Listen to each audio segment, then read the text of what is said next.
Welcome to Global Dispatches, a podcast about foreign policy and world affairs. I'm your host, Mark Leon Goldberg, editor of UN Dispatch. And in this show, we discuss topical global issues, have conversations with foreign affairs thought leaders and newsmakers, and give you the context you need to understand the world today.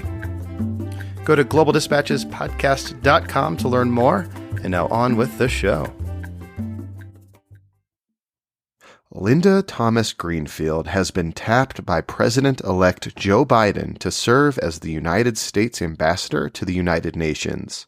Ambassador Thomas-Greenfield is a veteran diplomat who most recently served as Assistant Secretary of State for African Affairs in the Obama administration. Prior to that, she served as the U.S. ambassador to Liberia during a critical time in that country's transition to democracy. Her experience in African affairs will serve her well at the United Nations. The majority of the work of the Security Council pertains to peace and security issues in Africa, and many recent American ambassadors have had deep experience in conflict management issues in Africa, including Susan Rice, who is also a former Assistant Secretary of State for African Affairs, and Samantha Power. Linda Thomas-Greenfield left the State Department in 2017 amid a wider purge by the Trump administration of senior career diplomats. Not long after that, she sat down with me for a long interview about her life and career. We cover a lot of ground in this interview, which alternates between a discussion about policy and her own fascinating life story. So today, in a special episode of the podcast, I am going to revisit my 2017 conversation with Ambassador Linda Thomas-Greenfield, soon to be the nominee for United States Ambassador to the United Nations and a member of President-elect Joe Biden's National Security Cabinet. So if you are a regular listener to the show, you'll notice that the style of interview that this episode contains is something that I don't do as frequently anymore. However, about the first maybe 150, 200 episodes of this podcast were all these long-form interviews with people who have had interesting careers and lives in foreign policy and international affairs. And of those, this conversation with Linda Thomas-Greenfield is really one of the most memorable. Linda Thomas-Greenfield, who is African American, was born in a small segregated town in Louisiana, the oldest of 8 children. Her father was a day laborer and not literate. Her mother was a cook. She graduated from a segregated high school and was one of the very few African American women to be accepted into Louisiana State University in the early 1970s. And at the time, as she explained, it was just a very deeply racist institution. The notorious Ku Klux Klan leader David Duke was a fixture on campus at the time. After LSU, Linda Thomas-Greenfield went to graduate school in Wisconsin before joining the Foreign Service in the early 1980s. She served in several posts throughout Africa and in senior positions at the State Department before becoming ambassador to Liberia in 2008. At the start of this conversation, Ambassador Thomas-Greenfield tells me that her second career choice, if not for being a top-ranked diplomat, would be a world-famous Louisiana chef. And to that end, she explains to me her theory of what she calls gumbo diplomacy. And one imagines she will soon bring that practice to Turtle Bay. So this conversation with Ambassador Linda Thomas-Greenfield kicks off with a discussion of U.S.-Africa relations, particularly during the Obama administration when she was the senior diplomat for Africa. We then pivot and have a longer conversation about her life and career with digressions along the way about the historic events in which her life and career intersected.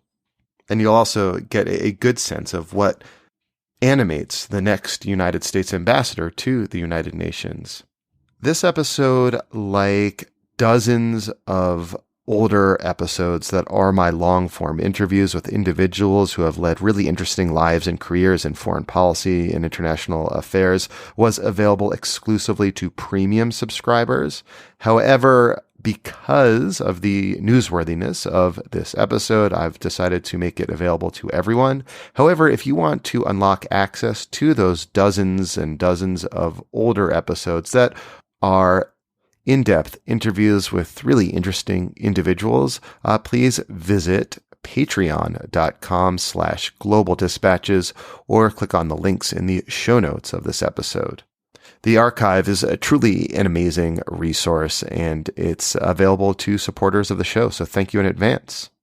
All right, now here is my conversation with President-elect Joe Biden's nominee for U.S. Ambassador to the United Nations, Linda Thomas-Greenfield.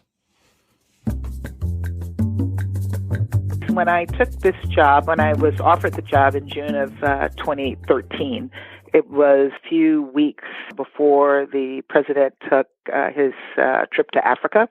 And on that trip, he announced that he would be hosting the first ever African Leaders Summit. And so I came into the job in August of 2013 with a huge challenge, and that was to help pull together a team that would deliver on the president's commitment to host an African Leaders Summit, inviting all of the leaders from across the continent, including North Africa, to Washington for a 2 to 3 day engagement with the President of the United States. And we were able to do that in August of 2014.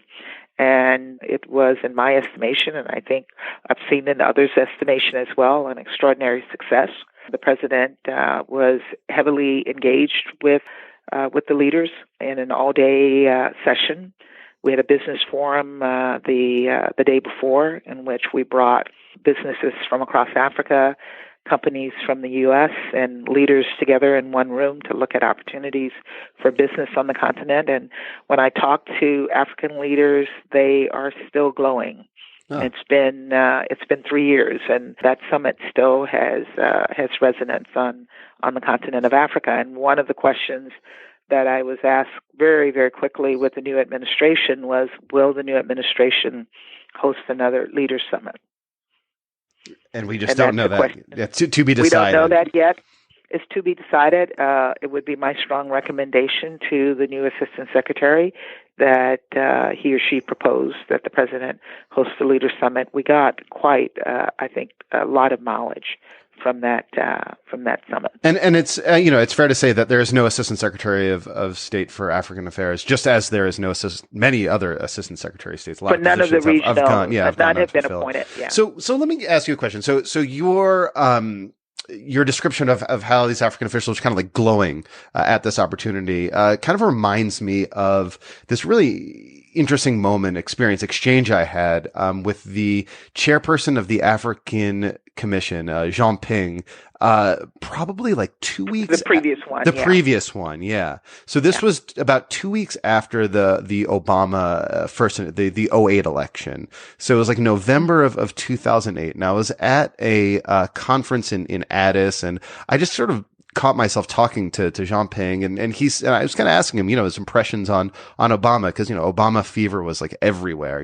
Every cab driver had an Obama hat. People were ecstatic, that someone with African roots could be president of the United States. And he said something to me that kind of remains with me to this day. And I'm paraphrasing, but he said, the African region or the African Union has like 5 regions. The 6th region is the diaspora. We consider President Obama the president of the diaspora. And I'm wondering if you ever sort of, in your experience working in the Obama administration, ever sort of personally saw how President Obama was able to use that leverage, use the sort of the fact of his African roots to advance discrete policy on the African continent. I don't think, at least in my view, that the president purposely or consciously used his African roots to advance policy.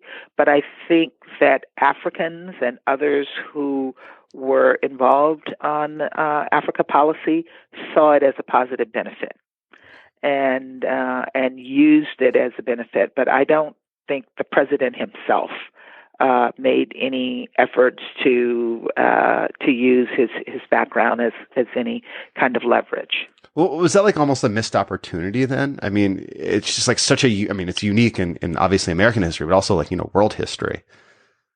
Well, I think the opportunity was not lost. The opportunity was there, and people were aware of it. I think the president had a very kind of difficult balance to make sure that we all understood, and Africans as well, that he was the president of the United States. He was not president of the diaspora. He was representing the most powerful nation in the world. And so having someone of African descent in that position was certainly a plus, but it certainly couldn't be what the president used in terms of his leverage with the continent. His leverage was that he was president of the United States. Yeah, that's obviously, the most important leverage there is. But, I'm also reminded, I think, did he make in advance of the Kenyan elections, made some announcement to try to appeal to calm, because, he still is obviously very popular in Kenya. Mm-hmm. Mm-hmm. And he did, but I think any president would have done that as well. I think I think as a country we were concerned about what was happening in Kenya, and so I think the president and again on the other side of this, his voice may have carried more weight because of his background, but I do also think that any American president would have done the same thing that he did. So you mentioned earlier the African Leaders Summit. There are some leaders that were included, some were excluded, and I have to imagine that there was powerful incentive leading up to that summit to want that you used personally probably to convince certain leaders to enact reforms or enact certain policies in order for them to secure that invitation. We were very consistent in what we were saying to African leaders. Everyone was invited with whom we had good diplomatic relations. So there were only 3 leaders not invited to the summit, and that was Eritrea, Sudan, not South Sudan, mm-hmm. Sudan, Bashir, and Mugabe from Zimbabwe, because we had sanctions on Zimbabwe. So everyone else was invited.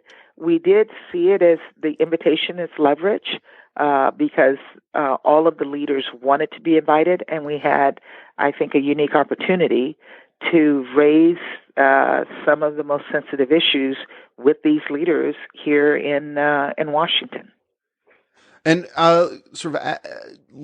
you mentioned earlier that the Africa policy is still sort of to be decided. A lot of personnel slots are unfulfilled in the Trump administration. But I guess based on your years of experience, at least to me and as an outside observer, there seems to be a degree of consistency on African policy that is not really as replicable in other regions. That U.S. interests tend to remain the same, and there isn't a huge partisan battle, or debate when it comes to African setting policies and priorities for U.S. policy. Would you say that's probably fair?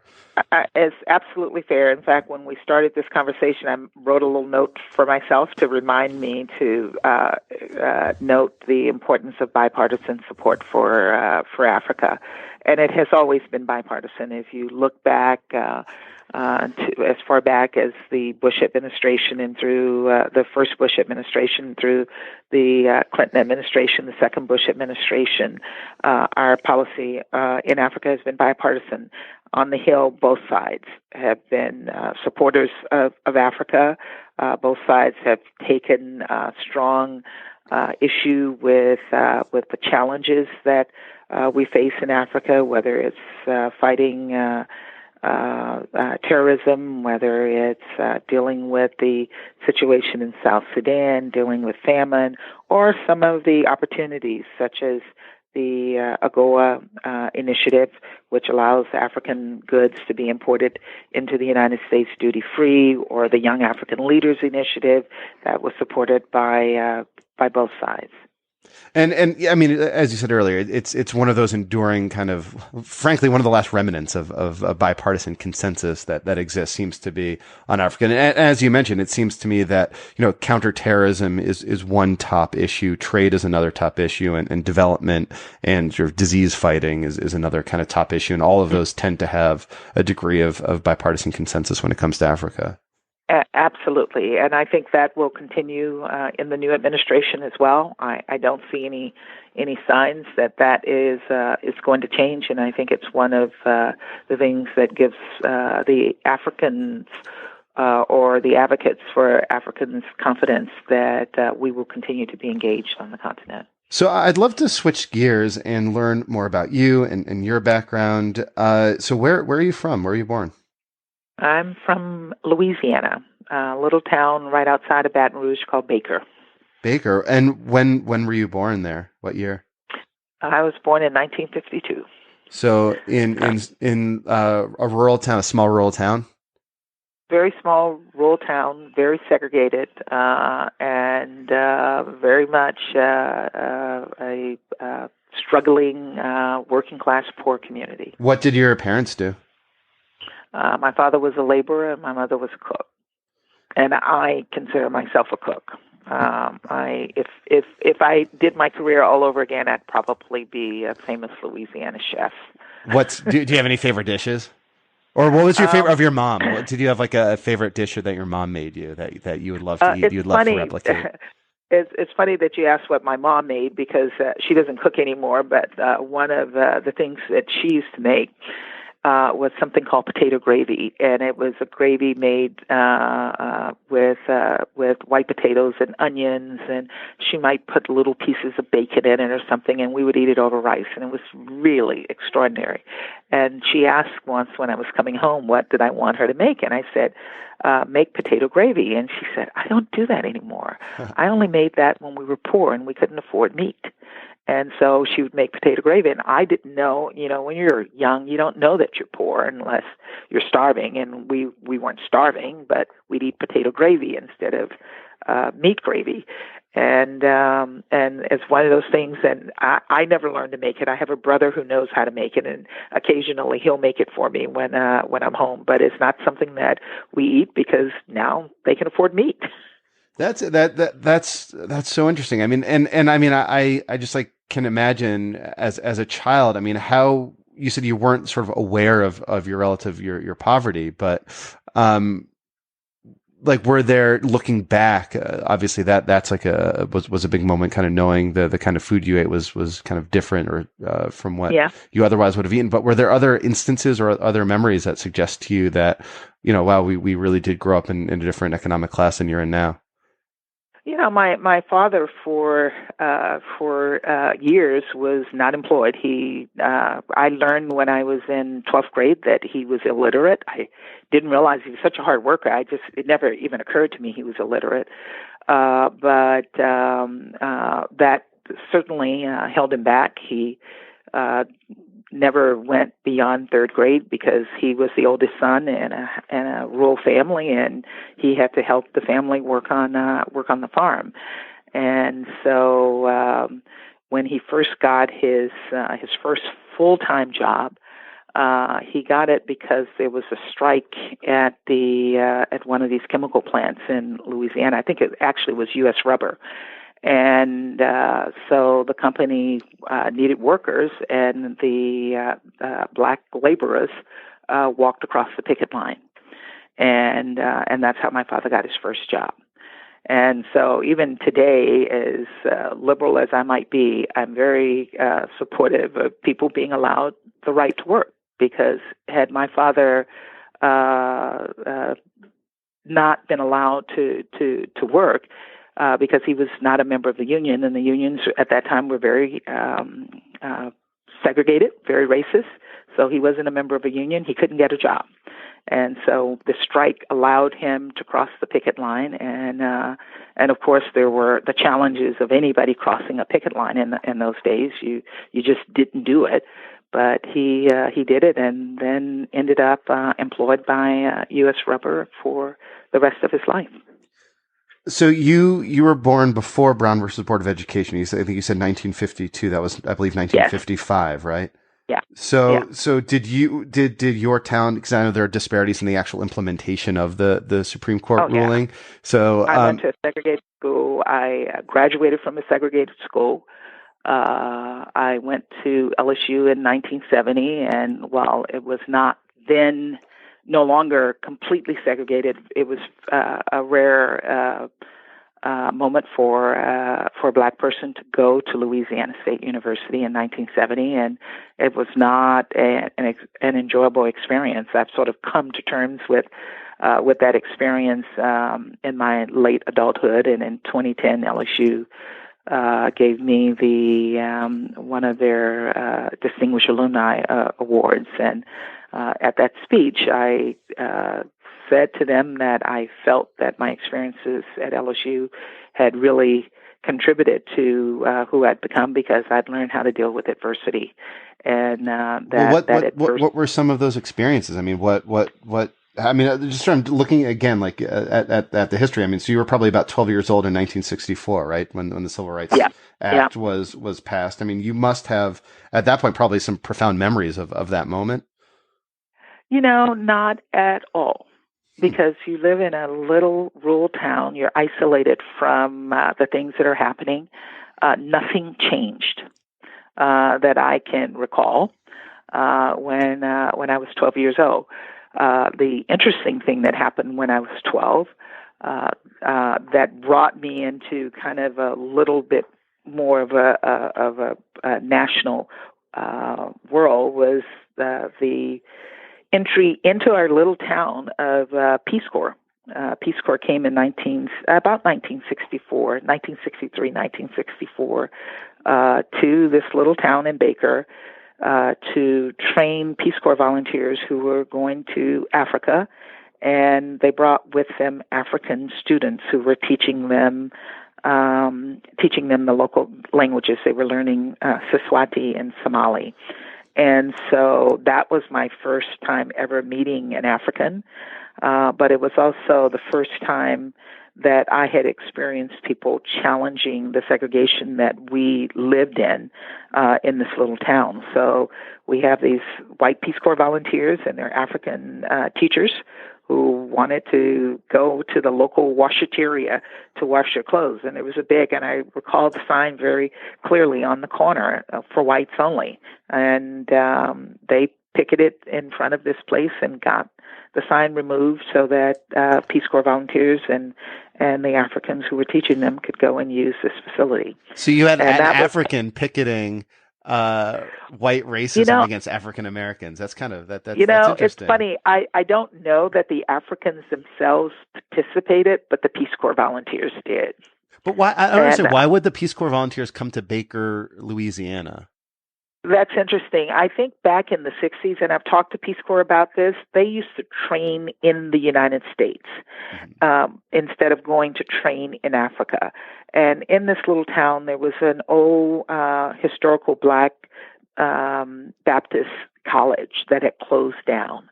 And so the campus was still there with the dormitories and the office space. So Peace Corps Louisiana was not the only place they did this. I think they did it in other places across the United States. They leased the property for training of their volunteers before they went to Africa. And for me, it was interesting because one of those teachers, they invited the local kids from the community. This is a totally segregated community. And they invited the local kids to come and learn the language. And I went and learned to say a few words in Siswati. And some 10 years later, I go to University of Wisconsin, and the Siswati teacher, a woman by the name of Glory Mamba, was a student, and she and I became students together. And, at that point I was, 22, 23 years old. She may have been in her 30s, and we became good friends. She just passed away about 3 years ago. Well, that's absolutely fascinating. So, growing up, so you mentioned you got into LSU, which was rare for an African American at the time. Also, I mean, your father, you said was illiterate. Like how did you like develop intellectually as a young person? I mean, did your parents nonetheless like emphasize school and You education? know, they did, and my mother was also. I mean, she wasn't illiterate. She dropped out of school when she was in eighth grade because she grew up in a town where the black school only went to eighth grade, so she never went to school after that until she got her GED from the segregated school that the white school that I couldn't go to. So I gave the commencement address and announced that my mother got her high school diploma from that school in 1989. But I had not been able to go. But they pushed both my parents pushed their 8 kids. I'm the oldest of 8 to work hard. It wasn't about intellectual. I don't think either of them had the capacity to push us to be intellectually successful, but they pushed us to work hard. And you said you're the oldest of 8. Mm-hmm. That's was that like a heavy burden growing up? I mean, were you like co-parenting? A little bit. Back in those days, people would, a 12-year-old could babysit. Yeah. I wouldn't leave my when kids I was a with kid, I was now. like a 12-year-old baby. That wasn't too long ago, but yeah, no, I would not leave my kids with a 12-year-old. Yeah. So, if my parents had to go out somewhere, then I was the babysitter. I was 3 years older than my next sister. But my mother was not working when we were little. And so we kind of grew up, and the community was also very much part of that. I grew up in the same community that my father grew up in, and so all of his brothers and sisters and his my grandmother lived in that community. So, and we, my father, all of our neighbors were people my father grew up with, so we all knew each other. And so it was a little bit of that. But, I think in terms of my intellectual success, it was just going to a school, despite being segregated and not having all of the equipment and facilities of the better white schools down the street. We had great teachers. And our teachers were very caring, and they were very nurturing, and so I credit a lot of that to the teachers that I had. So you referenced earlier that your experience at LSU was a difficult one. What made it difficult? What were some of the things that happened or things you witnessed that sort of made you look back on those years with sort of mixed emotions? You're in a place where you're not wanted, so that's the first. Like, how did that manifest itself? Or was it like just like a daily, what we call microaggressions now? Yeah, and I guess that's, it's hard for me to pinpoint anything. I can tell you that the famous KKK guy, David Duke, was there at the same time that I was there, and coming on campus to make speeches promoting racism and anti-Semitism, and we had something called a free speech alley every Tuesday, and he would stand there on the free speech alley dressed in a Nazi-like uniform and give speeches, and this is sort of accepted. In our dormitories, I lived on campus, although it was only a few miles from my house. I could only have a black roommate. So on every dormitory floor, there were always 2 black girls, because we had to be roommates with each other. So I never had a non-African American roommate when I was at LSU. There was the churches that were outside the campus were segregated. So we couldn't attend those churches. So you just felt this sense of not belonging. I mean, intellectually, were there opportunities that were cut off to you? Like, would no one let you like study European history? Were you sort of like channeled into like African history, or was that? No, I didn't study Africa at all. There was no Africa there at that time. It's probably good. I was just a political science major. And and I had some good teachers, some of them who had come from northern schools, The reason I ended up going to the University of Wisconsin for graduate school was because there was a woman who was working on her PhD at the University of Wisconsin, and she sort of took me under her wrap and encouraged me to consider graduate school at Wisconsin. And what graduate program did you pursue there? I did. I went initially in a public administration program for a 1-year master's degree, and then that's where I became very interested in Africa. And then I started work on a PhD that led me to doing research in Liberia in the 70s. I never finished writing a dissertation. Well, what was your research? That's fascinating. In Liberia in the 1970s. Yeah, that was kind of like the boom time, right there. I mean, it was a relatively. It was the end. It was the end of the boom time. End of the boom time. It was coming to an end because I went there in 78, 79, and I left in 79 when there were rice riots, and in 1980 there was the coup. What was your experience? Can I ask, just kind of looking back, landing in was that your first time in Africa? Was landing in Liberia? It's funny. I still remember being on the Pan Am flight as we started coming on over the coast of Africa and looking down and feeling very emotional about coming to Africa for the first time. And, I was ambassador to Liberia, and every single time I would come on that coast, I would remember that first trip that I made in 1978. What were those like emotions? I mean, like what was kind of going through your head when you were kind of landing in Liberia for the first time? You live in the United States as an African American, and we know that we are of African descent. But there was no connection to Africa. It's not like you're an immigrant and you have relatives that you stay in touch with. So African Americans, particularly, I would say in the 50s and 60s, we had that emotional attachment, but we didn't know what it meant. And so for me, going to Africa the first time, I connected the dot in a sense. Between the U.S., being an American and being an African. And what's interesting is I would imagine that Liberians must have sort of the mirror image of that. They kind of have like an emotional connection to the United States in a way. Absolutely. I've never voiced it that way, but that's exactly the way Liberians felt, that they have that, a segment of the Liberian population would have that connection to America. And can you just explain for people who are not aware of Liberian history, like where that comes from? And Liberia in 1822 was settled by African Americans who returned from the United States. Many of them had been freed.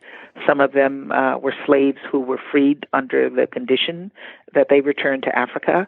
And so they arrived on the coast of West Africa, then known as the Rice Coast, the Grain Coast, and settled as Americans. They were facilitated by an organization called the American Colonization Society that was made up of philanthropists, supremacists who wanted to see Africans return back to Africa, African Americans who were free, who wanted to reestablish themselves back in Africa. So it was a potpourri of people with different interests in this colonization society.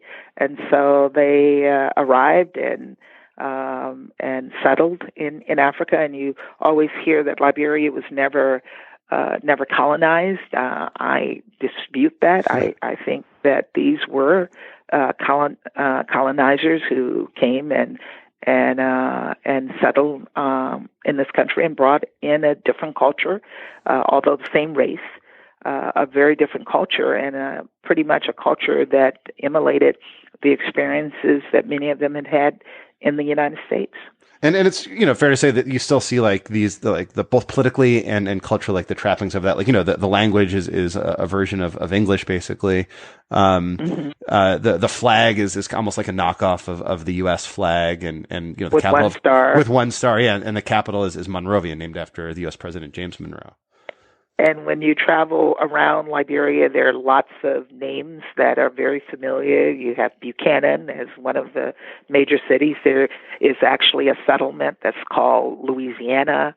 And just around the area, you can see this, and there are people who still know their history. They trace their ancestors on the various ships that brought them back to Liberia, and many of them still are connected with ancestors in the United States.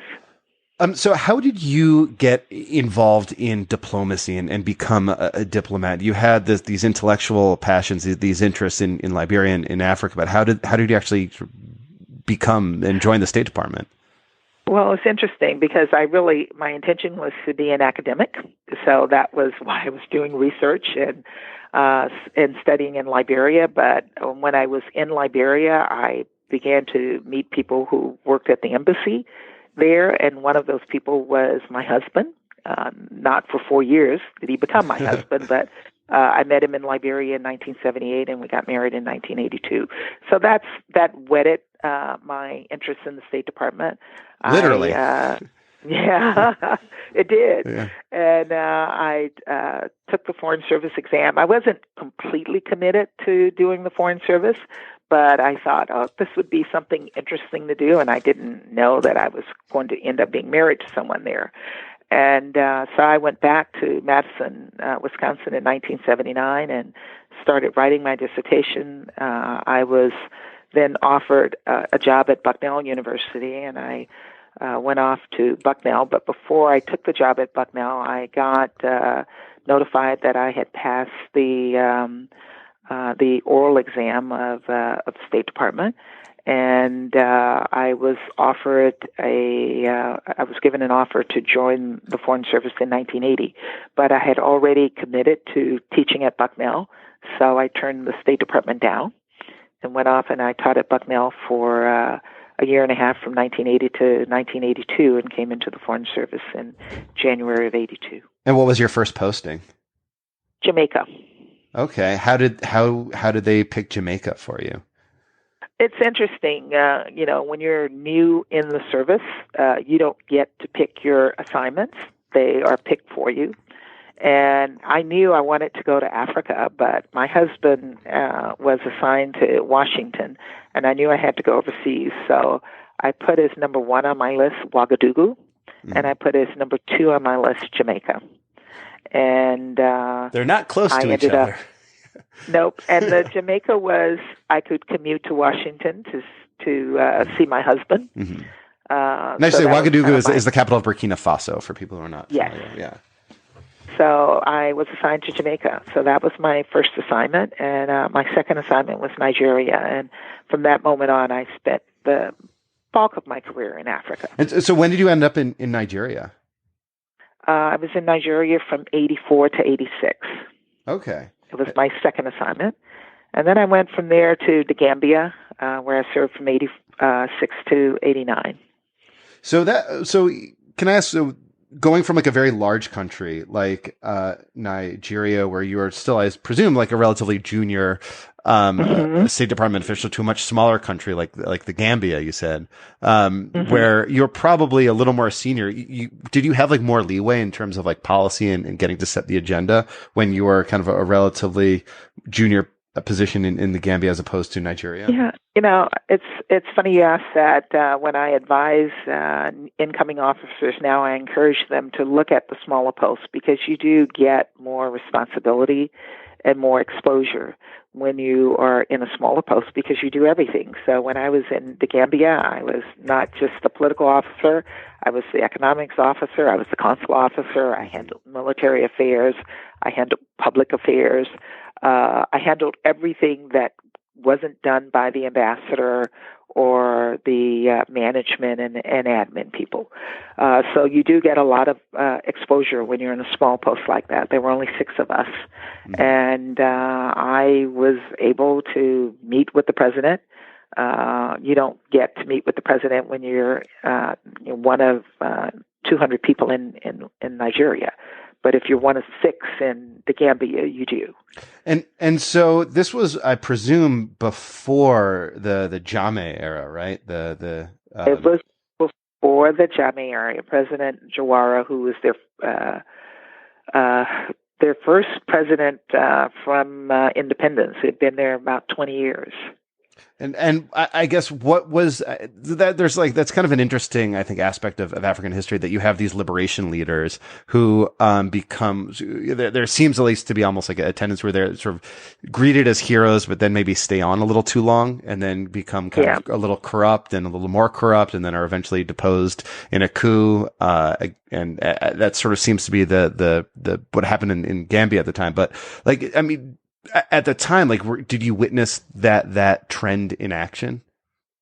No, we didn't. I think Gambia was an extraordinarily stable place.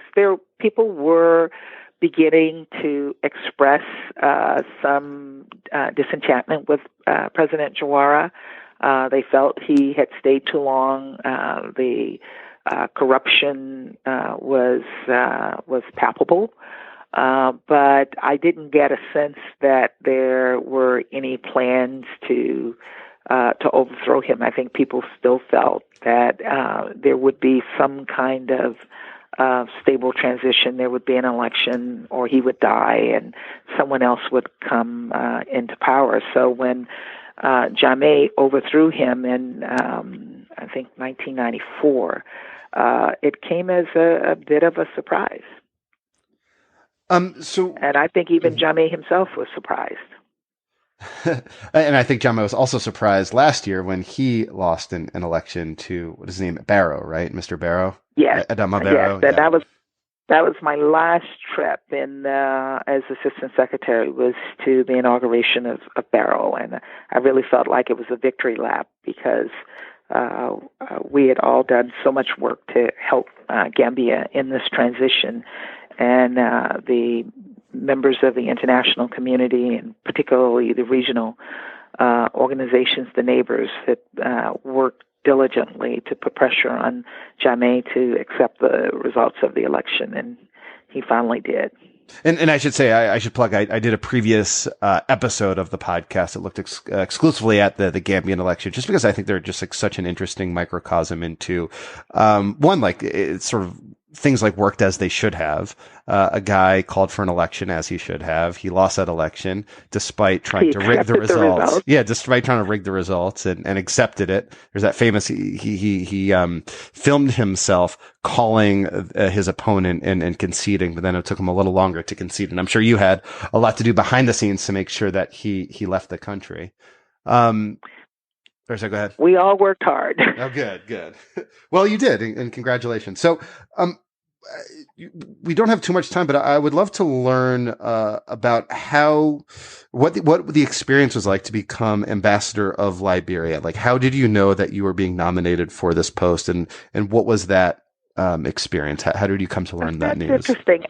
I was in a very interesting position. I was the principal deputy assistant secretary in the Africa Bureau at the time, and so very involved with the vetting and reviewing of senior individuals to become ambassadors in Africa. And so at a point, the assistant secretary at the time asked where I would like to go, and I told her Gambia. Huh. And she looked at me and she says, "No, I think you're too important to go to Gambia." And so she says, "Why not consider Kenya?"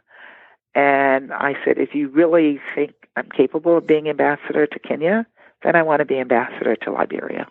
And that's how I became ambassador to Liberia. Well, what was that connection? Because Kenya is so strategically important, Liberia is so strategically important. You're like, wow, if you're going to nominate me for that important post, then I'd rather do the one that I'm more familiar with.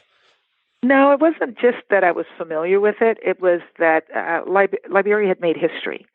They'd gone through 14 years of civil war and elected the first woman ever to be a president in Africa. And I wanted to be part of that history in terms of helping her to succeed as president, and also to make sure that our own agenda was, and our own interests were were pursued. And I thought Liberia gave us the opportunity for that. And so what year did you become ambassador to Liberia? '08. Oh, eight. Okay, so that was the first year I visited. That was the first time I visited Liberia. Was in '08. Really? I've been there twice. Yeah, in 2008. Just briefly, it was with a contingent with Bill Clinton. He was visiting some of his. I don't know if you're the ambassador there at the time, Yeah. but shortly. I think it was before I got there in August, and Don Booth, who was the previous ambassador, left on July 11th. Okay.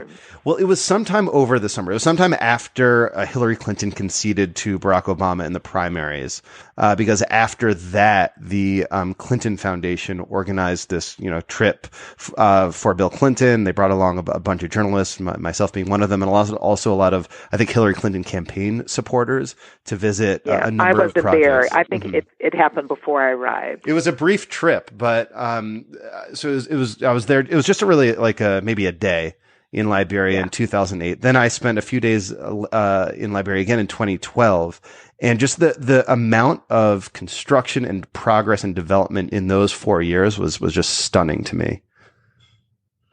And it continues. Yeah. No, and it continues to this day. We just have a couple minutes left, but I did want to ask you about your experience being an African American serving in Africa as a U.S. diplomat. I mean, we spoke earlier about your experiences as Assistant Secretary of State for African Affairs, and at least in my kind of recent memory, there seems to be a tradition of having African Americans serve in that role.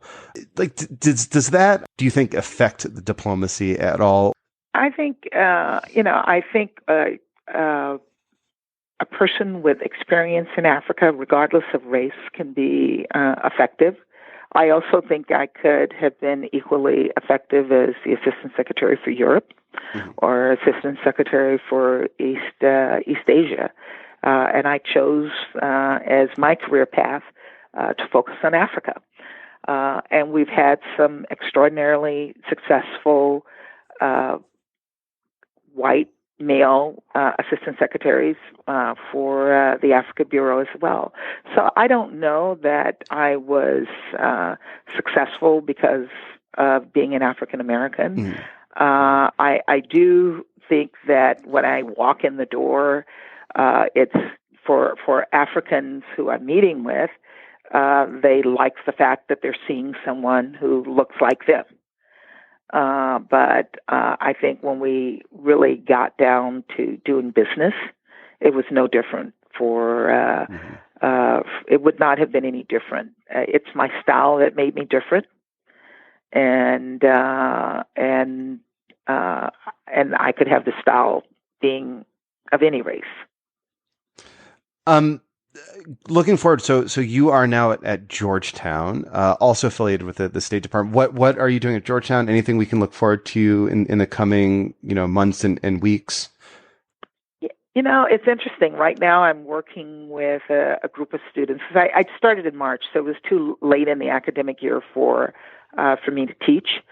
But I'm working now with a group of students to put together a working group on South Sudan, and to look at solutions to that conflict. What I've charged them with is looking outside the box and coming up with some ideas of how we can resolve this conflict that seems to have gone out of control. And I think that having young people with new ideas is important. So I'm looking forward to working with them. As I'm sitting here talking to you, I'm seeing the emails pop in from them, and they are really interested. So that's the big thing that I'm working on right now.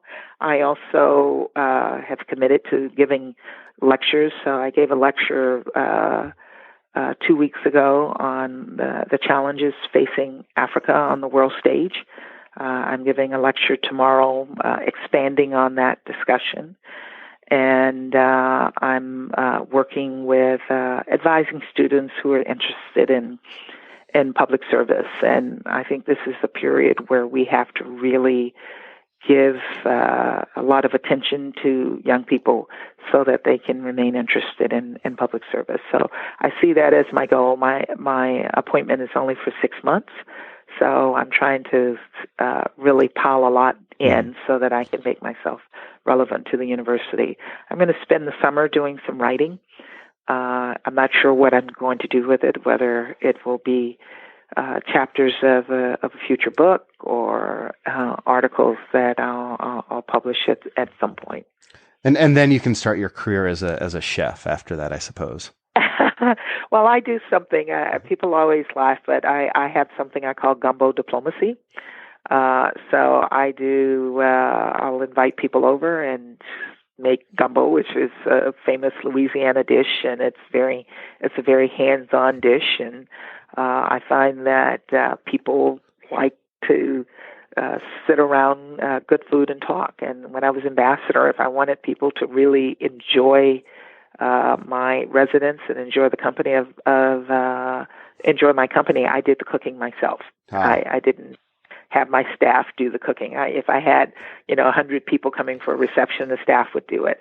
But when President Sirleaf won the Nobel Peace Prize, I invited her over for gumbo, and I cooked the entire meal for every single thing. I did have staff serve because I wanted to be able to sit at the table with her and enjoy her company. But I sometimes would do it without any staff at all. I do it here. I don't have people washing dishes and preparing. I do everything myself, and a meal of 30 is very easy for me to whip up. Is there something to get unique? higher than 30, I have a problem. Is there something unique about gumbo as a dish that lends itself to this kind of diplomacy as opposed to any other dish?